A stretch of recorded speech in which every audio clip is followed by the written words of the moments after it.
conto de hoje é o amarrador. Ei, pegue o cabo, camarada! Gritou o marinheiro que se encontrava fazendo a manobra de atracação, se referindo então ao amarrador que estava no cais naquele horário e abruptamente arremessou a alça do cabo em direção a ele. O amarrador permaneceu discreto, rosto parcialmente coberto pela névoa presente, e como o marinheiro tinha muita experiência no que fazia, também, sem que fosse preciso sua ajuda prévia do amarrador, acertou em cheio, sem demora, a alça do cabo no velho cabeço informe de metal, rubiginoso que se encontrava ao cais, onde ele operava diariamente longas horas a fio, e aborrecido encarou o amarrador, se ausentando logo em seguida. Posicionado na asa de bombordo do passadiço da embarcação, observei que estávamos a barlavento, o que distanciava nosso barco do cais, e o amarrador teve dificuldade de alcançar o cabo, mas permaneceu em silêncio, acompanhando a manobra solitária do marinheiro. Como estávamos no inverno e no meio da madrugada, o ambiente ficava encoberto pela neblina existente nesta época. Foi fácil observar a chegada do vórtex de neblina que se aproximava da serra, concordando de fato com a estação do ano em questão. Entre uma manobra e outra realizadas no meio da noite, não sei se por pura impressão pessoal, mas me parecia um déjà vu aquele acontecimento, pois eu sempre observava o mesmo amarrador no mesmo local e geralmente no mesmo horário. Ele sempre se encontrava naquele local gélido e deserto, aguardando nossa chegada, e nos recebia na mesma ponte, e posteriormente, quando a tripulação finalizava a total amarração do barco, eu nunca prestava atenção onde aquele amarrador seguia ou não me atentava a isso por ser pouco importante. Me ausentei rapidamente do passadiço em busca de alguém da tripulação e perguntei ao marinheiro responsável pela popa do barco: José, você conhece o amarrador que estava hoje no cais apoiando na tracação? Negativo, meu capitão, respondeu o marinheiro sem saber a intenção ou motivos da minha indagação, e continuou: Não, senhor. Eu estava no guarnecimento da popa da embarcação, assim como o senhor determinou, capitão. Como o senhor chegou primeiro com a proa da embarcação, eu não sei quem poderia ser. Na verdade, eu nem o vi, senhor. Me desculpe, disse o marinheiro. Dispensei-o sem mais delongas, ordenando-lhe que continuasse seus afazeres, e subi novamente ao passadiço. Intrigado, me debrucei sobre o antiquado e desgastado sextante, agora quase em desuso, que havia na asa oposta da embarcação, e passei a utilizar o binóculo a fim de vasculhar o cais, fazendo então uma varredura visual completa com o intuito de avistar aquele amarrador em qualquer ponte daquela extensa estação, pois tudo que eu conseguia avistar a olho nu eram outras embarcações já amarradas e não tripuladas, também desalumiadas por completo. Ao longe, eu perfazia uma visão um pouco melhor e, me aproveitando do uso do binóculo, consegui ver a estação que até então parecia vazia e totalmente apagada. Não fossem os raios lunares daquela noite, eu nada poderia enxergar, mesmo utilizando aquele equipamento. Eu sabia que a função de amarrador era muito antiga, importante para o fluxo de saída e chegada das embarcações. Eram também denominados por alguns de atracadores. Demandava muita responsabilidade e dedicação, ainda que passasse desapercebido por muita gente. Poucos sabiam que seus serviços realizados eram bem mais que ajudar a atracar o barco. Eles tinham que controlar os passageiros, verificar as luzes, auxiliar seus superiores em diversas fanas. E eu, no fundo, sabia disso, mas não poderia dispensar seu apoio nas manobras para que a embarcação e nem a tripulação corresse o mínimo dos riscos.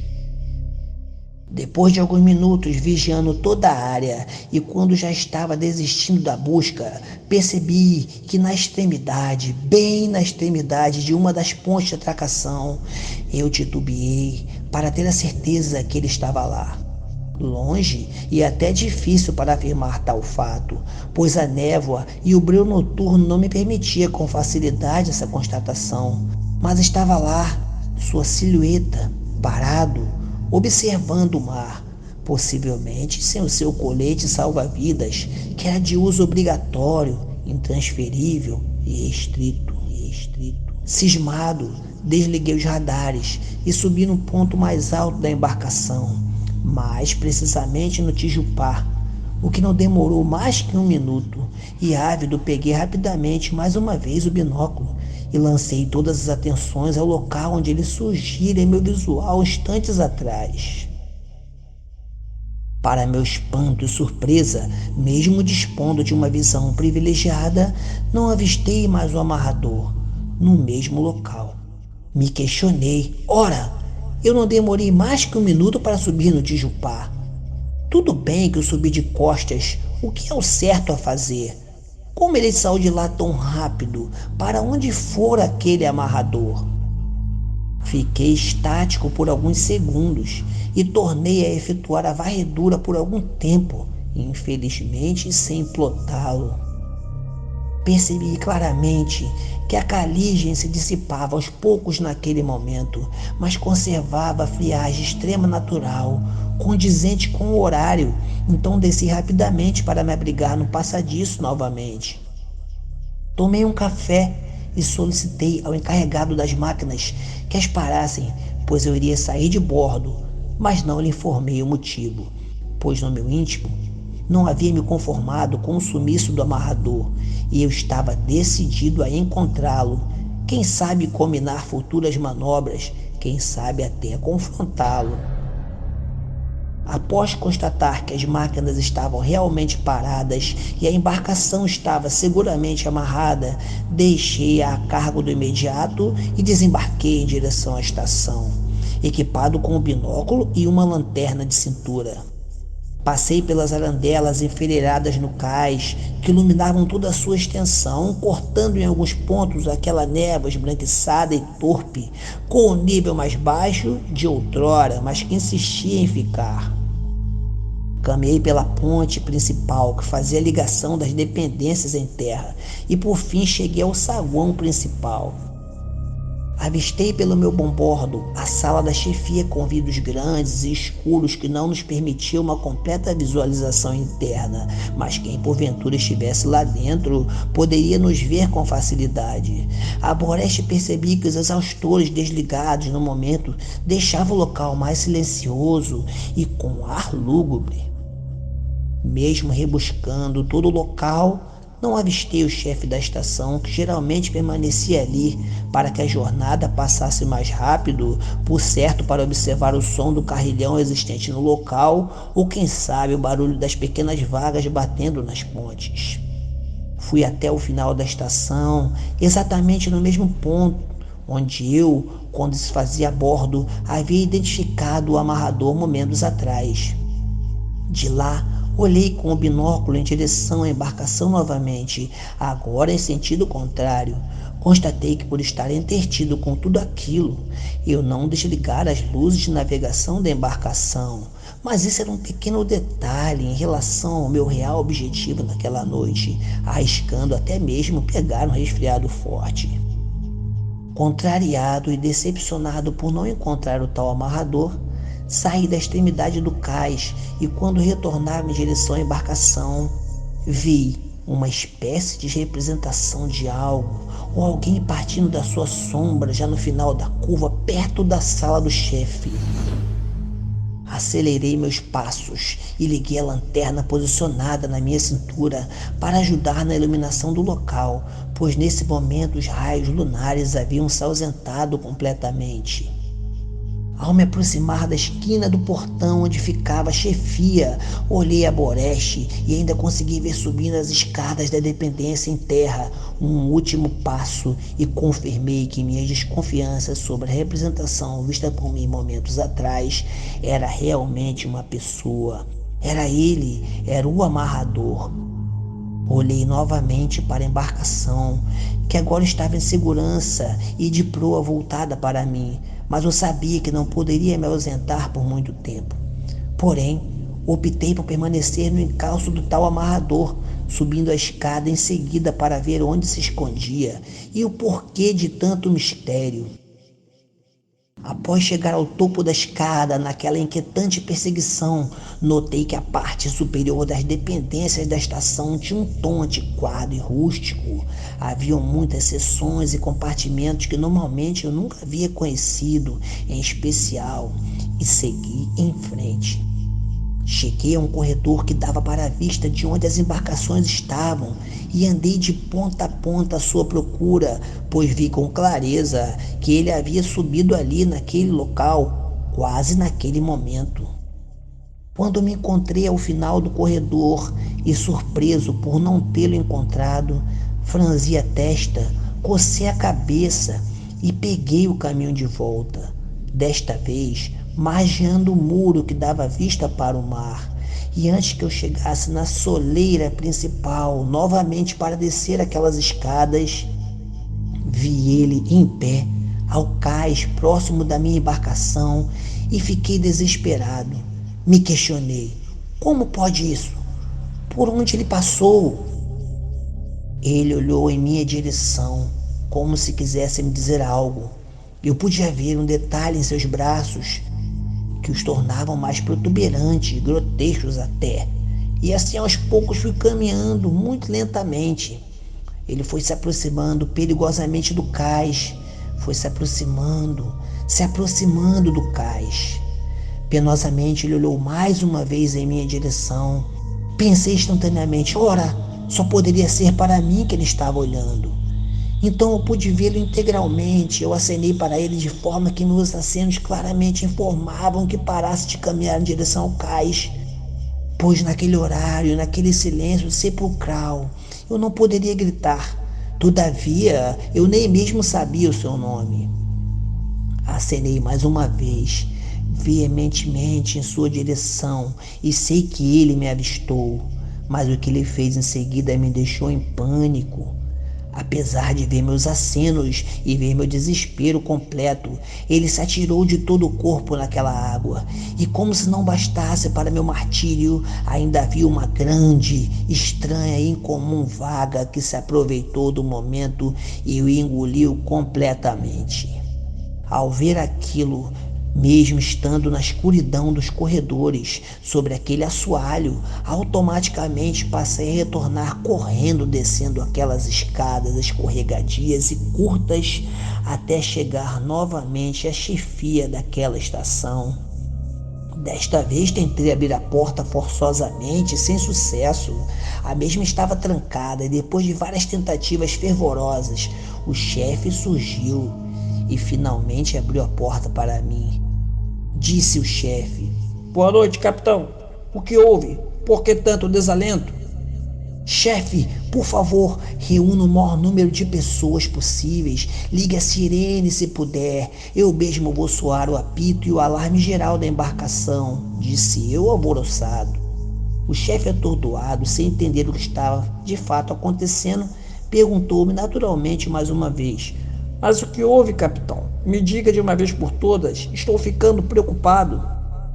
Eu repliquei desesperado: seu amarrador, chefe, seu amarrador acabou de se lançar ao mar. Aqui nessa ponte em frente à sua vidraça, o senhor não viu? O senhor estava aí dentro, o senhor não viu? O chefe, confuso, rebateu: Que amarrador, capitão? Nós não dispomos de amarrador nesse horário.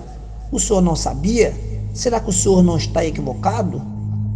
Então fiz uma tréplica desesperada: como não, chefe? Ele estava ali, recebeu nossa embarcação e depois se foi. Ainda o avistei no final do cais e depois eu mesmo vi a seu encalço. Presenciei quando ele subiu nas escadas acessando as dependências da estação e, por fim, lá de cima, vi ele se jogar no mar. O senhor realmente não viu? Disse eu com um tom de voz alterado e chocado com o seu aparente descaso. Defendeu-se o chefe. Não, senhor, capitão. Eu estava aqui todo o tempo. Nunca me descuido em serviço e garanto que não vi ninguém. Já lhe falei que não dispomos de amarradores neste horário. A única pessoa que vi circular por aqui foi o senhor mesmo. Confesso que achei estranho, mas vi o senhor fazer todo o percurso que Vossa Senhoria mesmo acabou de narrar, mas não vi amarrador algum. Contudo, espere um instante, que vou lhe acompanhar até o local onde dissesse que ele caiu, retrucou o chefe e retirou do cabideiro existente seu agasalho de trabalho e a lanterna.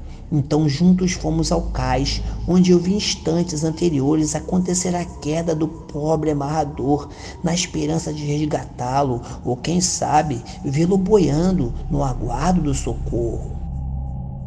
Tão logo chegamos ao local, empunhamos as lanternas direcionando seus feixes onde provavelmente o amarrador havia se jogado e inspecionamos todo o cais, bem como seus entornos, pois tínhamos ainda um pouco de tempo antes que o dia amanhecesse. O chefe da estação, mostrando profissionalismo e preocupação, me acompanhou todo o tempo naquela varredura em busca do amarrador. E apesar de nada termos encontrado, eu agradeci e me desculpei da forma que o tratei momentos antes e reconheci que estava errado quanto ao julgamento antecipado em relação à sua capacidade profissional, e o chefe retornou a seu posto. Regressei para bordo e subi ao passadiço da embarcação. Pensativo, tornei a remontar uma possível ordem cronológica dos fatos. E enfim lembrei de algo importante. E o marinheiro da proa? O marinheiro da proa, que era um tanto irritadiço, porém muito competente, estava há muitos anos, para ser sincero, há décadas na mesma embarcação. Eu sabia que ele havia ensaiado um diálogo, mesmo que subitâneo, com o amarrador. Então tornei a descer ao convés em busca dele, pois para mim os fatos ainda não estavam elucidados completamente. Ao descer ao convés principal, observei o velho marinheiro a pé de galo na penumbra em frente à porta da minha nau. Me aproximei suavemente e o chamei questionando. Marinheiro Constantino, quando chegamos ao cais, você viu o amarrador? Você o interpelou? O velho marinheiro estava de perfil e virou completamente, olhando em meus olhos. Respondei meu ranzinzo. Sim, senhor, capitão. É claro que sim. Quem não vê? E continuou. Aquele amarrador nunca pega o cabo. E eu sempre tenho que acertar o cabeço de primeira para não prejudicar a sua atracação. Mas eu entendo, porque sei que esse horário não deveria ter amarradores disponíveis. Já me queixei com a chefia. Por que o senhor acha que ele não pega o cabo, hein? Por que o senhor acha que ele se dissipa repentinamente a seu bel prazer? Eu disse. Não sei, doravante é o que vim perguntar e de certa forma esperaria que me ajudasse, pois desde cedo estou intrigado. É certo que ambos os vimos na chegada e depois ele simplesmente sumiu. Você não se sentiu incomodado com isso? Foi quando o velho marinheiro me fitou com aparência preocupante. Coçou a cabeça e abriu um latíbulo em uma das cavernas da embarcação, que só ele sabia. Dentro dele haviam vários alfarrábios seus, bem como objetos pessoais. Em meio a tudo aquilo, ele retirou um recorte de jornal antigo, com impressão antiga, noticiando que o amarrador, aquele amarrador, havia morrido décadas atrás, pois havia sofrido traição da esposa e, desorientado, sem fazer o uso do colete, se jogou nas profundezas, tendo bem amarradas em ambos os seus braços 2 manilhas de ferro bem pesadas. e nunca mais for encontrado.